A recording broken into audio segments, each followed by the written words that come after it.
Mute. Thank you. All right, we should be live right now. Hey, this is EMS Underground. I am the media specialist, Charles McFall. And joining me back for the first time this year, Tom Camplain. Woohoo! New man. Your clothes are falling off you, Tom. What's up, man? Man, that's what eating like 300 and 400 calories a day Oh, does. holy cow, that's it? That's it. Wow, that will definitely do that to you for sure. And I'm going to adjust. We're trying a slightly different setup. Why are we set up a little differently today, Tom? What's going on with the Georgia Institute of EMS? Man, we are like booming right now. We have acquired a lot more space in the back. So now we've almost doubled our size. About 75% larger now. So we've got more lab space, more room to spread out. I'm gonna do this a lot. Run scenarios. We're almost finished with the ambulance simulator in the back. We're going to set up a lab. So you have like the truck back. The back of the truck in the back, yeah. So we're going to have like a back lab. I've got some sofas and stuff. We're going to set up almost like a living area. Cool. So, you know, we can go and run calls and from beginning to end almost. So, you know, they get out of the ambulance, get their stretcher, jump bag, equipment. So this is what you do when you have time off. Yeah, is that what you're saying? It gets dangerous when I have time off, you know. Because it was this mid-December we did early December we did our final show together. Yeah. Because then you had major testing coming up, and then it was a holiday, so I did some stuff from my home studio, but we moved on. And then as we moved into January, it's like, hey, what's going on? Like, I'm building stuff. Yep. And you took me, you know, you should do a Facebook Live video from your phone when you're ready to walk people through the space so they can see what you're doing and see the before and after. Yeah, I've been thinking about doing some more of the Facebook Live stuff just to play with it a little more, just throw things out there. But definitely, yeah, we're going to as soon as we're done. I'm excited about the ambulance simulator getting finished. It is going to be a huge thing. I got a new mannequin. New mannequin has breath sounds. It breathes. Nice. It can intubate it, start IVs on it, defibrillate it. It makes noises. I mean, it has bowel sounds. It can pee. It can poop on you? I don't think it can poop on you. That would be funny, but it can pee on you. I've had it happen. Yeah, I've had it happen. It's never pleasant. Never pleasant. Although there's definitely a distinct smell from when somebody does that when they die to when they do it because it's a seizure or some other cause. Yeah. Now, my chair hates me. Or the GI bleed. Oh, God, the GI bleed. But so, on camera, you got to see me changing on the broadcast here. It's because my chair keeps sinking as we do it. But I love this because, you know, Tom and I definitely had an issue of wanting. We're human. We're in the same room. We're talking to each other, and we're sitting side by side, but we'd always turn away from the camera. So I said, hey, let's try this new little setup, which is why we're a little late today. And I dig it. He's looking at me. I'm looking at him. We're both looking at all of you out there. So as this goes, this is Asking Paramedic Anything. We're going to talk about some events that have happened. We're going to talk about stories. But if you have questions, this is where you put your question in. And we'll answer anything you have to ask about the medical field, how it relates to your personal life, how it affects. It's all about the sanity. Because you want to learn how to be a paramedic or an EMT, rather, I know you haven't got the paramedic yet, but if you want to learn how to be an EMT or EMT Advanced or some other programs that are coming up, come to the school, get in class. What we're trying to teach you here on the podcast is answer your questions about why you'd want to do it and how to stay sane in the field. So I do have a question for you. It's Georgia, and you know how this goes in Georgia. We just had Snow Apocalypse 2017. Oh my gosh, we will rebuild. We're going to survive. And today I'm wearing shorts, and it's what, a week after Snow Apocalypse? With the fans on. Look, we have fans we got the fans on because I got a little warm. I had to turn the max AC on earlier when I went to City Hall to do some paperwork over there. It was like, what? I know, right? It's like, are we, you know, we go from winter to spring. They got bitter cold right at the very beginning of January. Yeah. I guess that was last week. Yeah, I mean, it was. I know, right? It's like less than a week ago. It was like Saturday. It was this weekend. Yeah, it's less than a week ago. We had ice. I mean, downtown Atlanta had some snow, and I did see it. I saw snow. I saw some snowflakes. I didn't see in Conyers. I didn't see any snowflakes. I saw where the rain froze on my car a little bit, but their streets all stayed clear. But the reason I bring that up for EMS is we have to deal with all kinds of situations, right? The big one was, wow. I think my wife was pregnant with my son, and he is going on 12. So the big one was, I guess, about 12 years ago in January, as it does in Georgia. Ice took down power lines. I mean, Athens was affected for like 3 days. This was, and then there was one more recent, but that's the one I was thinking of. And we had to take a non-emergency transport. I was working with National at the time, from some hospital in Morgan County or Newton somewhere to Atlanta. And I mean, they had shut down I-20. They weren't letting us go the main. So we're having to find back roads, doing like 15 miles an hour on the ambulance. We had snow chains, but we didn't quite need it. What's been your experience on the ambulance dealing with that? For us in Georgia is crazy weather. Yeah. Ice, snow, anything that accumulates. It's not something we deal with. How do you deal with that on ambulance? Well, one, you got to make sure you can get to work. So that's always the thing. Yeah. You know, they make you come into work sometimes a day early or the night before. But, you know, put chains on the tires and, you know, you got to run calls. I remember working at the hospital. We'd have to go pick nurses up. Yeah. To bring them to the hospital and stuff. Because, you know, you got to have the nurses at the hospital too. Somebody's going to be staffed. Yeah. So, and also, like, as it's coming in, you know the weather's coming, the hospital's trying to discharge everybody. Yeah, I talked about that last week. Out. Christmas Eve is the same way. It's bad weather. They try to get everybody out. So, So, that, you know, that's about it, staying warm. You know, I've worked snowstorms and stuff, and the people, I don't know how bad it is now, because now you got the governor getting on saying, everybody stay home. Right. You know, don't leave. Go get your bread and milk. Your milk sandwiches. But, milk sandwiches, Oreos. But, you know, back in the day, they didn't do that. And everybody would be out driving the streets and stuff, and we'd have to go out and fender benders. And, of course, everybody that's in a fender bender like, oh, my neck. Where's Ken Nugent? And that's not a plug for Ken Nugent. So, just staying warm was the thing. But it was business as usual, because we don't get off that. Just got to keep going. You know, had some problems. You know, we've had to sled people out almost. Oh, really? Down driveways, because the ambulance can't get up the driveway. So you pretty much got to, you know. So you're going to use a backboard and put it on the driveway. Well, what is it, a road cot? You know the road cot? The one that's kind of roundish? Yeah, well, no. We've used Stokes baskets before. Stokes baskets, Used that.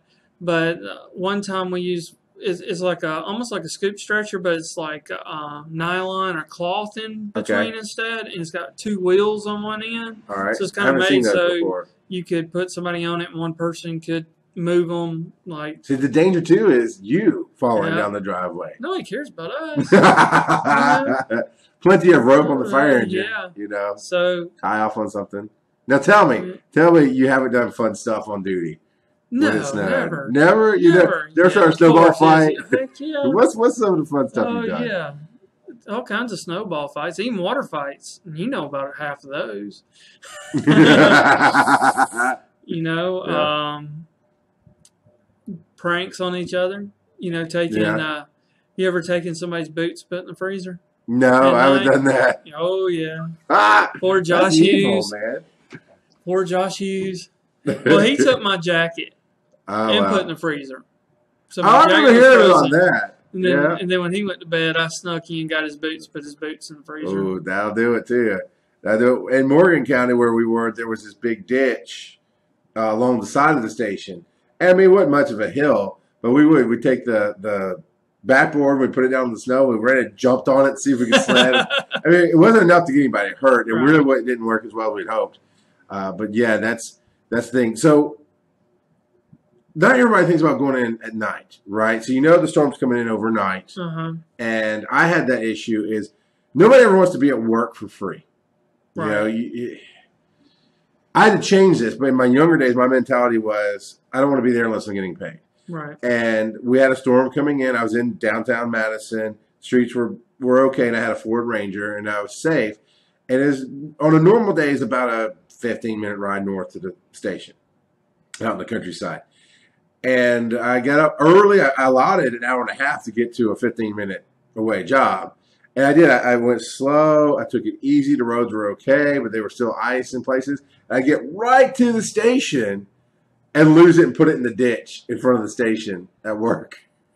But I got there for shift change, and so I got my gear out of my truck, left it in the ditch, and somebody in the area, one of the firefighters, came out with a tractor and pulled it out for me. Nothing was broken. I was like, well, I'm at work. I made it.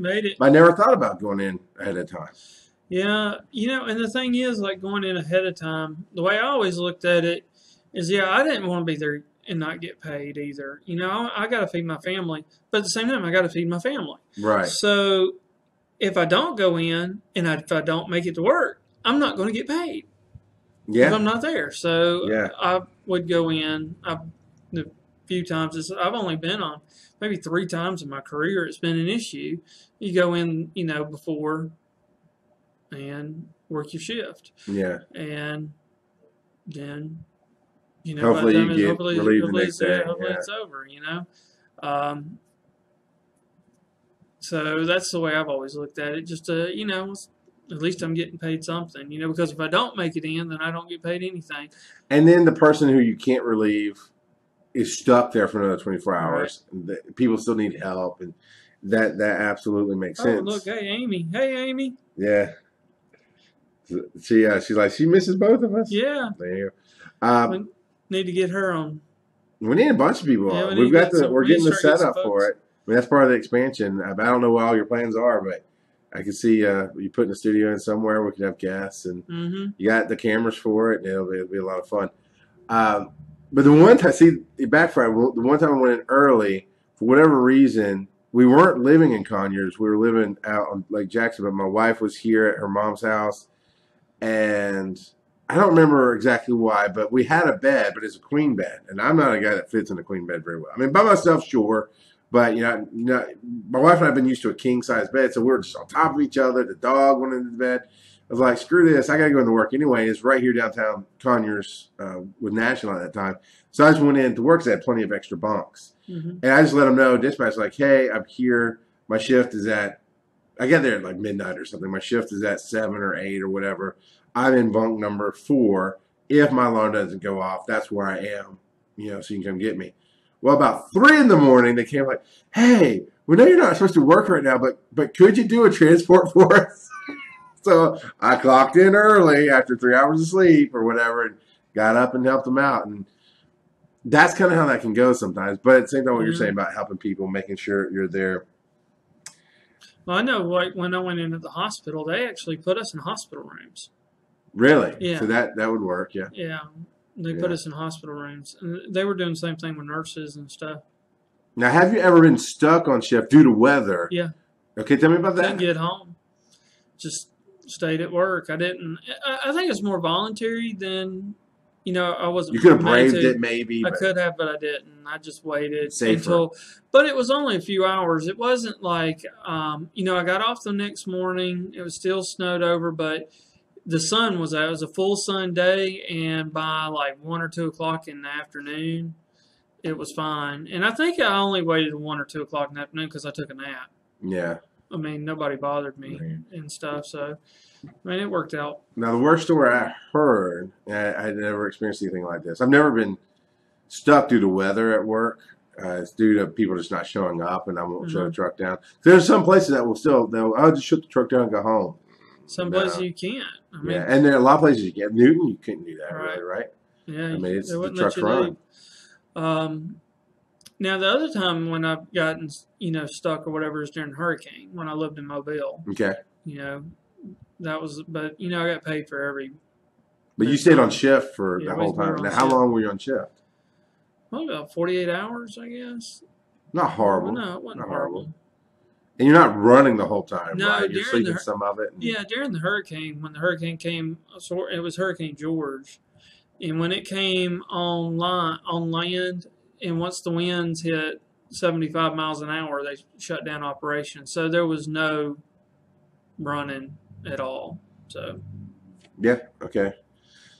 That's what, it's what you can do. Now, in Georgia, typically, we find, like you said, the fender benders. Oh yeah. And you're right. The governor and the mayors are getting out there and saying, get off the roads.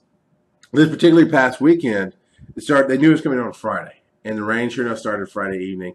But the mayor had come out and said, our goal is to get everybody off the streets by 5 p.m. And that's downtown Atlanta, the perimeter, everything. And they knew that was unachievable without shutting everything down. Mm-hmm. But that's the goal. And you're right. They're getting the trucks ready because it's more than that, about 3-4 years ago, they got caught with their pants down. A storm came through. We knew it was coming. They weren't prepared. They didn't tell people to get off the streets. People, take responsibility. You know it's coming. Get off the street. They don't. I mean, it's like, come on, like you talking about Snowmageddon? When they called it Snowmageddon, was ridiculous. People were stuck. I was like, really? They're stuck on I-20 and overnight, and all the hotel rooms were full. Well, but now the weatherman is so. I mean, how many times is this now? Think about the economic impact that it's having on the area. They're on a Friday. They're telling everybody, go home, don't go anywhere. They're shutting businesses down. It's costing people money. They're out salting and spreading stuff all over the world. That's costing money. The overtime, how long are they going to keep doing this? Eventually we'll get back to where we were. Well, I think where we were before got us here because everybody thinks, it's just whatever. Yeah. I have to do me. I mean, that's just the easiest way to put it. I remember it might have been Snowmageddon, actually. I was in an office, and they said, hey, the snow weather's coming in. Use your judgment. They said, go home right now if you want to. I mean, they were really, really good about it, sending people home. And we said, okay, we'll work, and we'll make a judgment call. And when snow started sticking to the road, like it was coming down, we're watching it, and we're still doing our work. And I kept every 10, 15 minutes, I'd look outside. Mm-hmm. And if anybody wanted to leave, they could. But they're all looking to me to make the call. And so I was watching it pile up on the ground. That's fine. When I saw it start showing up on the road and not just instantly melting, all right, everybody pack it up. We're gone. Yeah. And my wife was somewhere in town, and I said, I'll meet you at your mom's, and we're going to follow each other. I think we actually parked on one vehicle, and we're going to drive home. And if it gets bad, we'll turn around. Because it wasn't that so far that you couldn't make that choice. And we took that on. A lot of people did that day, but then a lot of people didn't. And I don't understand that. I understand you feel like you have to feed your family, right? Getting to your job. And there's definitely police officers, firefighters, nurses, doctors, medics, all have to get to their job. That's a thing that never shuts down. Right. But if your job's going to fire you, and they could, but I think you could have a lawsuit. But honestly, what's better, your safety or your job? Yeah. That you got to leave. The thing is, it depends on too, though. And I look at that, and as a business owner, I wouldn't fire somebody for something like that. And again, you have a different kind of business. I mean, you're going to shut yourself down anyway. But if I wasn't going to, if you're a chronic habitual violator, it's almost a free pass for that. I may not be so reluctant, but just there's a good thing. Don't get yourself in that situation. Don't be a chronic habitual violator of taking advantage of not coming to work. And then I doubt very seriously on your first offense they're going to do anything to you. Right. Typically not. Right. Unless it's blatant that you call out sick and then you're seen on TV at the ball game. Of snow is on the ground. Yeah. People did. They got stuck. And in my opinion, I don't see that happening. But if there's snow on the ground and you work at XYZ ambulance, yeah, you could. You have to. I mean, somebody has to do that. That was my thing when people were calling on the radio shows, and I've heard real life stories. I mean, from one person who got stuck, multiple people. Oh, I was on I-20, and it was by that time it's 10 o'clock at night. Snow was everywhere by that point. By dark, it was you're taking your life in your hands, and they were just trying to get to some home or to some house. I'm like, you have to stop. You have to make that judgment call. And a lot of people in that scenario didn't, and that was that's why I feel like we're here, because then they blame the government. And they didn't have the trucks. The city of Atlanta and the counties and all that area did not have the trucks ready. They didn't have the salt. I don't think but that doesn't stop snow from piling up. Yeah. Right? That just helps you get out in bad weather. Yes, up north, I understand that everybody kind of mocks us in the south of, 3 inches of snow is just, you get to Pilates late today, But here, nobody's prepared for that. nobody's ready for. Our roads aren't built for it. And we have so many hills and slants. And Yeah. I mean, how many roads have been on where the lanes are at an angle from the center? I mean, that's not good for driving in the snow. I don't know. I think there's definitely some responsibility. Now, Brian Dudley and Charlie Howell say hello. Hey, and Amy's going to be here next month for the refresher. Yay. We got some refreshers coming up. Refreshers coming up. It's time to recertify, folks. If you're not ready for recertification, it's coming. March 31st, you got to have your hours in. We're doing a refresher here for all levels to get you squared away. If you go to our website, georgiaemt.com, all the details are there. There was one. I'm going there now because I wanted. There was. I spelled Georgia totally wrong. GEAO. Yeah, well, you know, if you're a Georgia Bulldog fan, but Georgia Tech. Yeah, right. Georgia Tech. They can spell. GT, man. That's all I have to have for Georgia Tech. But there was a class that you had here I talked about last week. I was curious about HCPBLS. What is that? Healthcare provider. Okay, what is that? And that's different than pre-hospital trauma life support. That's just BLS. It's just CPR. Well, healthcare provider BLS is CPR. Why don't you call it CPR? Because now it's differentiated in different levels. CPR is more like for lay people. So there's a different version that's being taught. Yeah, because lay people are now being taught more like hands-only CPR. Okay. Not doing the breaths.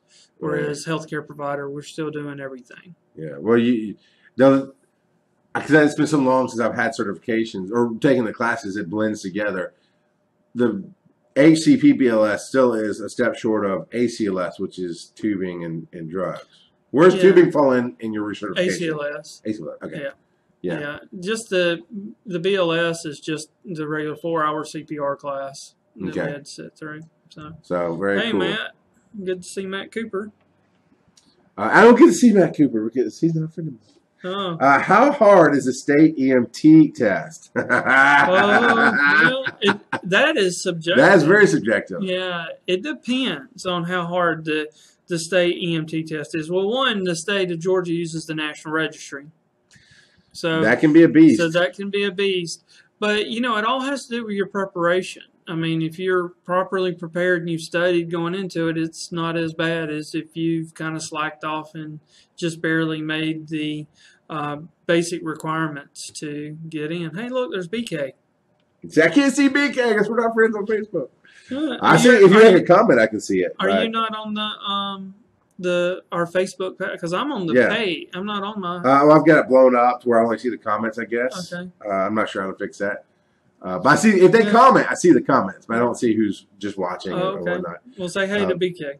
No, I don't like BK anymore. He made me clean up a truck of puke by myself. Oh, poor thing. Way to go, BK. Good job. He did. I told that story on the show, too.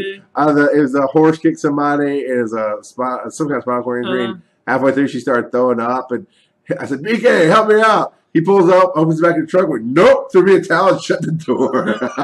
But no, he did. He helped out a lot later. Brian Johnson, hello. I do miss BK. He's a good old dude. I like him. Yeah. Hopefully he'll be here for the refreshers too that we've got coming up. But yeah, the state National Registry test. Yeah, it's standardized across the country. I mean, it's an adaptive test. You could have anywhere as little as 70-something questions. Well, I take the paper one. That's why I can't really advise because it wasn't adaptive. It was 200 or 300 questions, and you just have to do it. Yep. You got to get a certain percentage on each section. You just got to be prepared for it all the way around. I don't think it is too terribly difficult. It's no more difficult than the paper test was. Okay. You know, it's just in a different medium, and we don't have to wait 6 weeks to get the test. Right, you get the results instantly. Yeah. The next day. If you take it in the morning, it's instant if you fail it because it shuts your test off, right? It doesn't. Well, it always shuts your test off. You could get 78 questions and it shuts you off. But for some reason, I thought it told you you cannot pass this test. No, okay. No, it doesn't tell you. But you could get. I know people who've gotten like the minimum amount of questions and failed it.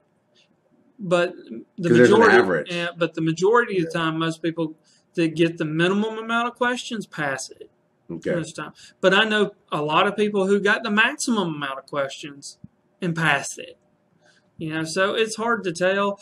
It's not that it's not that bad of a test though, as long as you study and prepare for it. There's a lot of prep things out there. Jones and Bartlett has one. Medic Test Prep, I think people are saying, is a good one. FISDAP is a good test prep. So before you go into that, I would invest the money and take the test prep thing and practice, do the practice test. Absolutely. See where you're at, see your shortcomings, study those shortcomings, and then get ready to now, go. do you know once you pay, is it like a one-time fee and then you can just use it over and over again for the prep, for the test prep? Some of them you get like a certain amount of time, like a few months. Some of them you get like 2 or 3 rounds. Okay. So just check them out and see. I gotta say, I was broke as all get out when I was an EMT student. And any money you invest in that test prep, that is well spent. A thousand times over. Yeah. Hey, Elijah. He was one of my EMT and AEMT students, firefighter. Now it says here he's going to Afghanistan on medical support as an AEMT. He said, thanks to Georgia Institute of EMS. Yay. Nice. Good job, Elijah. Man, we'll miss you. We'll be praying for you. And, shoot us an email or something. Let us know. We'll send you a care package while you're over there. And thanks for going over there and supporting our efforts over there. Really appreciate it, buddy. Be careful and stay in touch. And for some reason, I don't see that comment anywhere, but that's cool. Well, we're both getting comments. It's great. So it's working out. And, hey, again, new medium, Facebook Live. So go ahead and hit those like buttons, the heart buttons, the share button, all that jazz. Get the word out. Keep asking those questions. We're on a little bit later today, but that's quite all right. But we talked about the test before. Right before the holidays, I think Jeremy was hitting me. That's when I was in the studio, and you were watching a little bit, and he was asking about it. But definitely, the prep is everything. And if you can find one that definitely says, hey, you would have failed this section, here's where you need to study. That, oh my God, that's gold. Yeah, I know the FISDAP program, they give you what's called a learning prescription. They have one big test, and now they limit how many times you can access it. So they have like one big test that you can take twice. Okay. And the first time you take it, it gives you what's called they call it a learning prescription. So it breaks down the sections that the National Registry has and it tells you did well here or you did poor here, and these are the topics you need to study to get ready for it, which is a real good thing. Yeah. And I think all of them have something similar to that. Okay. I'm only really familiar with the FISDAP one because I used to use it. Now FISDAP has access to smaller unit-based tests that you can take. So let's say you took the big one and you did poorly on airway. Well, then you could study airway, and then you could go in and take the specific airway quizzes and until you get up there. Get ready for it. I got you. When I did this 97, so yeah, because I would have come back from college in summer of 95. I think I started in the fall of 95 doing my class. I think in the spring of 96, actually. No, I got it back. 95 I went to college. I would have come back in 96. So yeah, 97 spring I would have been taking the National Registry. And that was still back in the days of shareware and things were on discs, 3.5 discs. Yes. And I got a copy of some test prep program. Somebody bootlegged it, I'm sure. But, they said, here, go home and study this. So I did. And it was, you take the test, and it wasn't very advanced. It would just say, this is what you scored. And there was about 4 different tests generated on these discs that you could do. And I just did that over and over. And if I failed, like you said, airway, I'd just go and restudy that area and go over the thing. And honestly, in practicing this, here's the thing. There's knowledge and there's test-taking skills. And in test-taking skills, it's that practice, that over and over. Oh, okay, I keep failing. Maybe they won't tell you the exact question. That'd be nice if they said, this question, here's how it was phrased. Here's what you pick. Here's the answer. Because sometimes it's the least wrong answer, right? Yep. Sometimes it's the most correct answer or those kind of things where it's not exactly cut and dry, true or false, or, well, these 3 are obviously wrong. This has to be it. But if you can find a program that will let you see how it was phrased and see what they wanted it just makes a path in your brain, or it did in mine, to where when I got in, even if I didn't see the exact same question, it triggered, oh, I'm looking for this kind of answer, and that helps drill it in. I think I got an 80 on my EMT. It was a 2-level test because then they were doing intermediate. EMT intermediate was the Georgia basic. And they weren't doing anything lower than that at the time. And so I had to take 2 tests. And it's like EMT basic and then EMT intermediate. But I did it all at once. So I think I got 80 on one and 90 on the other. I don't know which was which, but I passed. Now, paramedic, I failed the first time. Second time, I have no idea. All I saw was pass. I threw it down, took my certificate, was done. I don't know what my score was. That's it. So, but yeah, it takes a lot. Does it matter what your score was? No. Talked about that too. Yeah. Yeah, doesn't matter. Did you ever ask me what my score was when you put me on a truck? No. I had never asked anybody that question. You should have asked some IQ questions. I mean, I've heard a few people bragging about theirs, but that just okay. It is what it is. I'm making the same amount of money you are, buddy. I in my mind, this didn't actually come up from the crowd last week, but I was talking about the refresher courses and the different things going on, and we talked about 0 to 0 programs. I know they're called 0 to hero, but it's not. What are the requirements for advanced EMT? Do you have to have EMT basic first?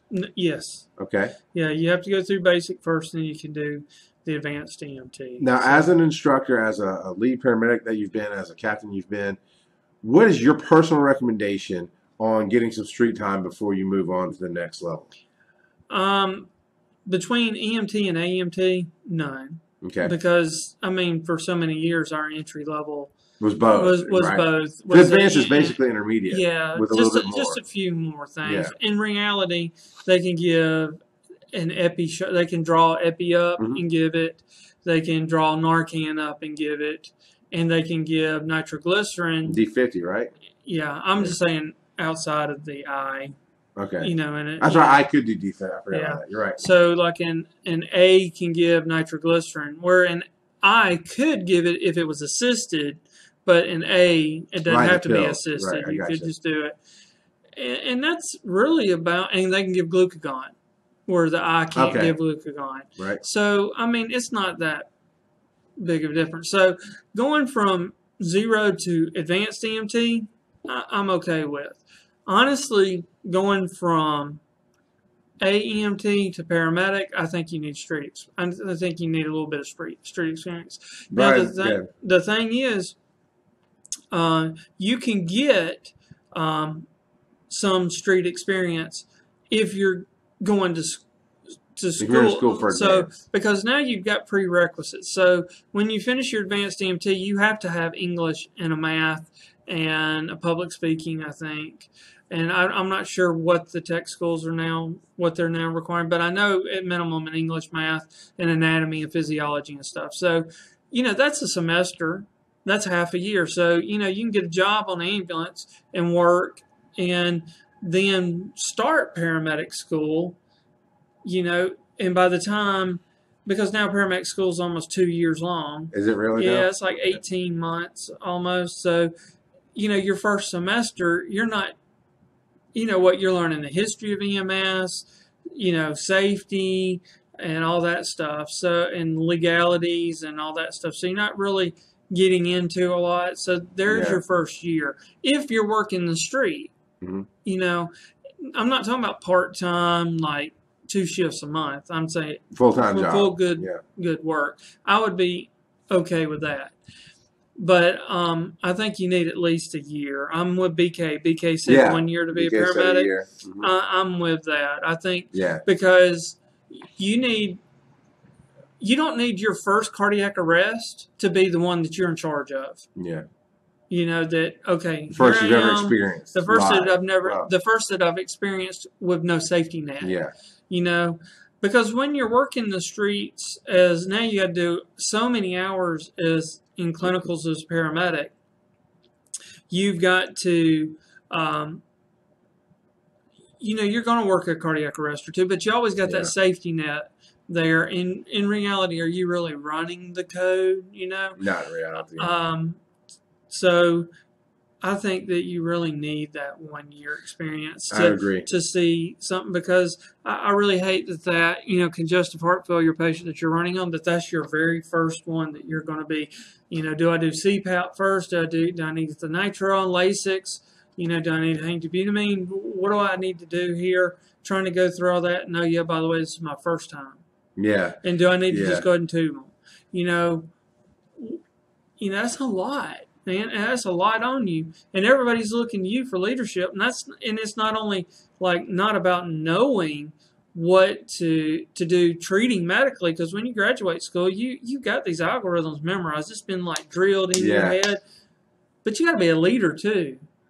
You have to be able to make flash decisions when things change suddenly. Yeah. You have to be able to talk to people, delegate, and you're right. And that is difficult to teach in school, though. I know we try. That's experience, man. That's experience. And that year experience is just invaluable, So Gwinnett Fire, they go straight through EMT to paramedic. But at the same time, they're working on the trucks. I don't know. I mean, honestly, I got to tell you. I think from what I've heard at Gwinnett now, they'll hire you off the street. They put you through EMT school and straight through paramedic school. Put you out on the truck.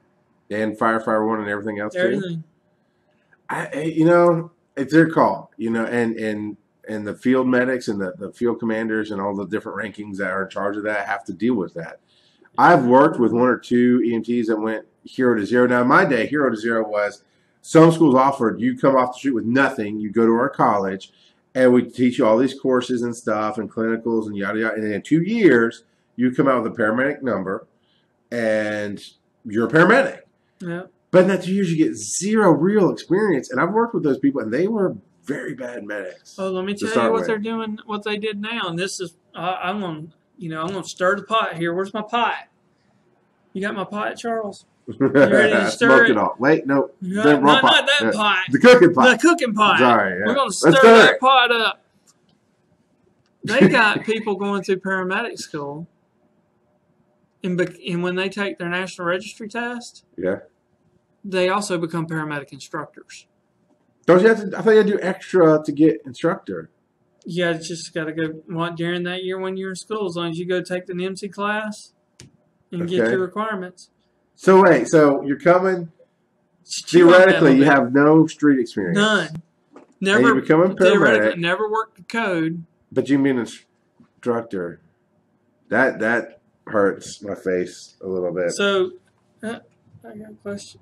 Okay. So how do you get them out of the bathroom from between the toilet with vomit all over them and blood? You don't ask BK because he won't do it. Oh, goodness. I see BK put no. Yeah. Yeah. But so then they're lieutenant and captain. Then they are lieutenant and captain. Yeah. So what do how does that instructor, as an instructor, I'm here to impart some knowledge to you, to teach you, to get you ready. So you need some experience, you need something like, I did this or I did that, because nothing's cut and dry in this field. And even that goes for teaching, Like we teach you the standard, this is how you put a KD on, this is how you backboard somebody. But we also should be teaching when you have that angulated tib-fib fracture that you can't straighten, how do you do that? Well, if you've never experienced it, then how do you know what to tell them? How do you deal with a family that needs to not do CPR on their family member? You mean they refuse to? No. So a situation I went into was this person was end-stage cancer and had been dead for over an hour. I mean, they just had their family was loving. They were there. They checked on them. She laid down for a nap. When she didn't get up from her nap, they went to check on her. She was cold. Which one comes first? Is it ligament mortis comes first? Yeah. Yeah, that had already happened. And then it went away? It hadn't quite gone away, but she hadn't been dead super long, but long enough she wasn't coming back. Yeah. End-stage cancer, and I'm trying to tell the family, they're screaming, they're crying, because they love their family member. And I'm trying to very tactfully and professionally, with years of experience in this, going, hey, I understand, but do you really want, if we do this, which we will absolutely do, we're going to have to cut all our clothes off. We're going to stick tubes down our throat. We're going to put needles in our, we're going to do a lot of things. Would you rather remember her? Because there's very little we can do. Wouldn't you rather remember her as she is? Mm-hmm. And they're struggling. And then there's an end to that story that was a bad paramedic being a goof off. But we ended up doing CPR, and it metastasized, and the cancer was coming through her chest. I mean, there was a goo spot right next where you do CPR where it had eaten through the skin. So that's how far gone she was in the cancer. But without experience, how do you handle that situation? Yeah.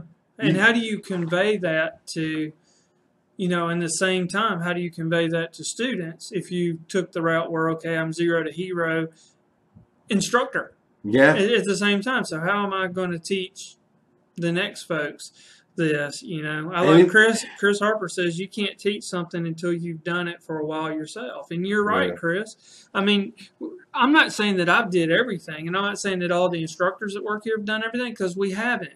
Right. But we did enough to have some experience to relate things, because there's always experiences out there that I haven't had, or you haven't had, or Chris hasn't had, or BK, or Steve Milligan, or whatever, because No. Milligan's had everything. He's a super volunteer. He is.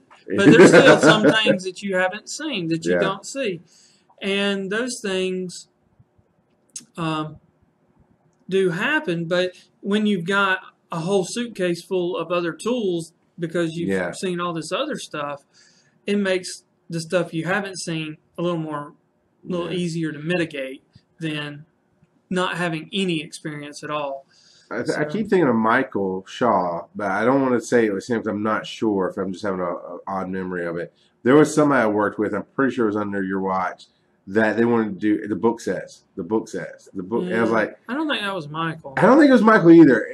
Maybe I was working with him and somebody else that was around us, because I don't think that was Michael either. But there was a lot of times somebody. Because Michael was, somebody was very by the book. And it's like, no, you gotta be flexible. I mean, we weren't breaking rules or changing, like, no.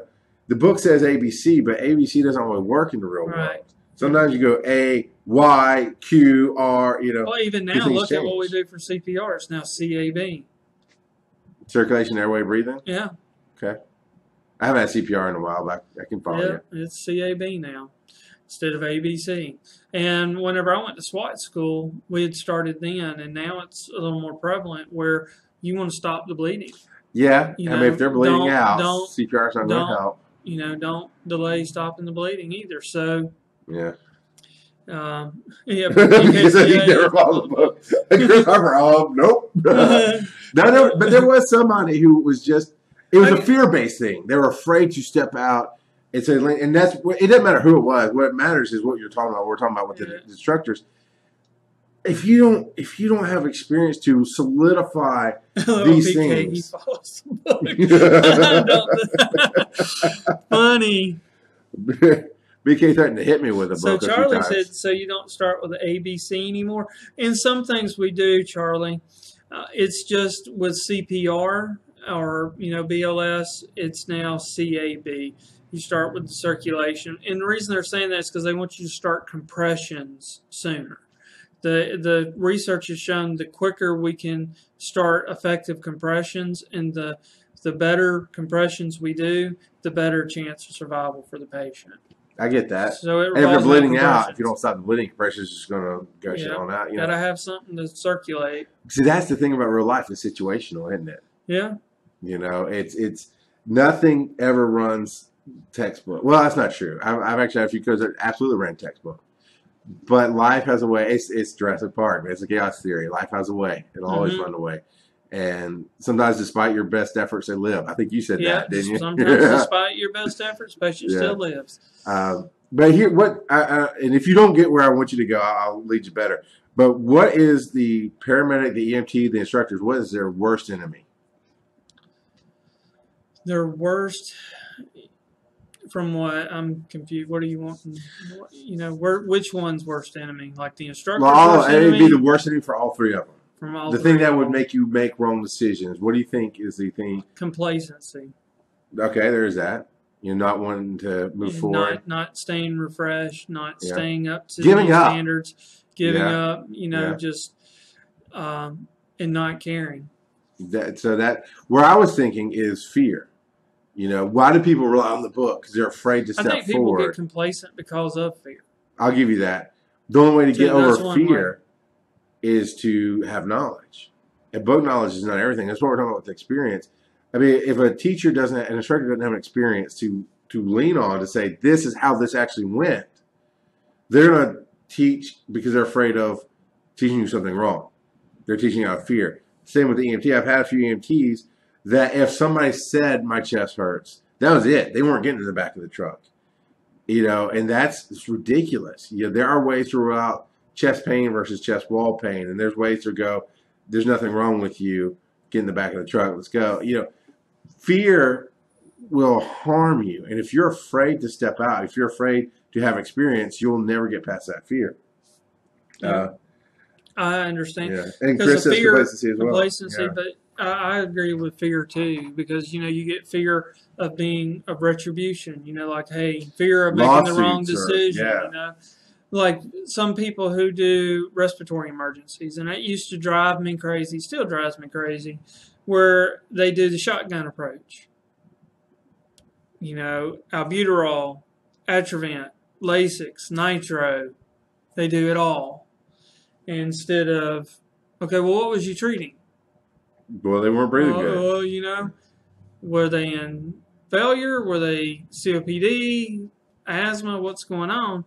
And they, instead of really treating the underlying problem, they don't know which one to treat. So I think that, that's like a fear because they're afraid they're going to make, which decision do I make? So I do it all. But in reality, they're making things worse because, you got some drugs counteracting other drugs, making, increasing heart rate, making more room for fluid to accumulate, and stuff. So what do? Well, we train harder. Like if you're feeling that fear, well then take some continuing education classes. One thing that is, I hate advertising for them, which I don't mind, but get a book, read, read these articles. For how many years have we had this around? GEMS. I mean, there's tons of good articles in here that keep you up to date. And GEMS, you owe me. For a plug. Okay? Well, at least they send us free. Yeah. Because we're a school, so I can at least throw that out there for them. But it's not that expensive, and it's tax deductible.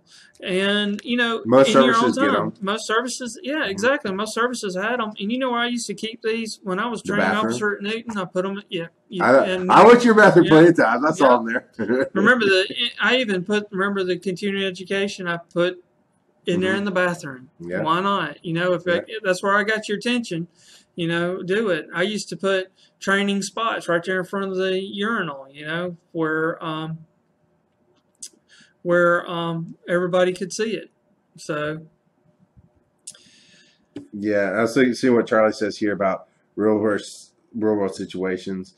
And that's the thing. Anybody can have a moment of, oh crap. Anybody can have a brain seizure, or not literal seizure, but their mental capacity goes, and everything locks up and you don't remember. Yeah. And in the real world, it seems like 9 times out of 10, somewhere, some way, help will come. Yeah. And that's why apparently our broadcast got interrupted. That's back. Yeah, all right. That's why. Do they still teach this? The first step, at least of civilian CPR, is call 911. Yeah. The first chain in the chain of survival is, recognition and notification so that you get the chain going. So, but, it's always good. That's why, like, Charlie's talking there, his first real situation, he had a fire medic there telling him what to do. And that's why I think it's important to get get a little bit of experience, because if you've got that seasoned medic there, at least, experienced medic there helping you as an EMT, telling you what to do, you're still learning, and you're getting, not only are you getting experience, but you're kind of gaining confidence too. Because I think another point of the question you had, like I said, complacency, fear, lack of confidence too. Yeah. Being confident, like with that breathing difficulty patient, be confident. Know that that's rails. Know that that is Ronchi. Know that it's wheezing. Yes. Own it, And you know what? We all make mistakes. We do. I mean, I'd be lying to you if I told you that I never made a mistake. I never made a mistake bad enough where it was like fatal. But, it happens. And then when it does happen, learn from it. Yeah. Don't try to, be prideful and cover it up. Get a book. At where you work at, you've got reference materials, you've got journals, and you've got other people there. And ask somebody. And that's what we're here for. Ask us. Yeah. I remember asking you questions, asking other people. And I felt like I was a very experienced medic. Remember how we used to get around the dinner table and just talk? Well, the biggest one that always stuck with me was what's the alternative for kids for albuterol? It's not Zofranx. That's the stomach. Zopanex. Yeah. And I asked somebody one day, what's the difference? We carried Zopanex on the truck. Newton was very progressive with that. I was like, why wouldn't you give albuterol? And they explained the very short, non-chemical genius version was, hey, this is basically what albuterol looks like. Zopanex cuts the tail off. The tail is what makes them hyper. And every pediatrician I've been to with my kids, I'm going, because my oldest son had a little bit of trouble when he's younger. My youngest son, who's not my youngest child, but he's my youngest son. I have two sons and 2 daughters. He has seasonal, basically asthma, bronchitis, blah, blah, blah, blah. He gets albuterol treatments. And I've asked the doctor, why aren't you doing Zopanex? I understood this as a medic. And I don't remember what his doctor's answer was. But I learned things. It was just that quick of, here's the simple answer. If you can find people who do that. I told the story last week of being on the truck when I was going to paramedic school. And there's 2 schools of thought, right? And this is EMS. We're about to have people walk through our office, and that's the way it goes. But 2 schools of thought. One was get with a busy service. Oh, if you're going to do that, we'll just do this. That way we can see you crawling through. We make them low crawl around here. That's how you do it with your school. You don't pass the test, you got to do push-ups. Yep. But there's 2 schools of thought, right? Either get with a busy service where you can experience and see everything, or you get with a slow service where you can study and learn.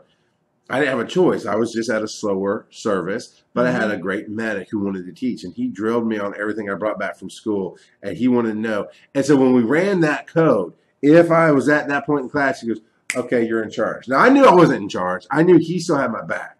And I knew the second I got close to messing up, he would step in.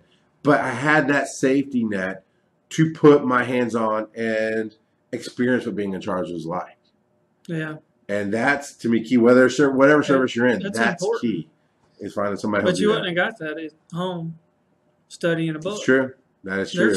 There's some things a book can't teach you. There's a lot of things. There's some things that you can't learn here in class, but you got to get the foundation so that you can be out there. Now, Chris says Zopanex is expensive. It is. So that might be why my it's extremely expensive. That's probably why he doesn't prescribe it. You can get albuterol, like a prescription albuterol, $10, $15. Okay. Zopanex over $100. That would be exactly why they don't do it. And I have seen the reaction. The first time my kid took it, he put on a show, man. He just started dancing and running around the house. I was like, holy crap, it was hilarious. And then he passed out. It was awesome. All right, so we're almost at our time. I think we both agree. Experience is key. Experience is key. And if you have an opportunity to go straight through, I can't dictate your life. I don't know what your life is. I don't know what you need to do. Maybe you need to be that fire medic in Gwinnett. And that's your opportunity to door open. And then they're paying you the whole time you're in school. And that's not something you get here at Georgia Institute of EMS. We're not going to pay you to come here. I believe Gwinnett Fire pays you while you're in school. That's what my understanding was.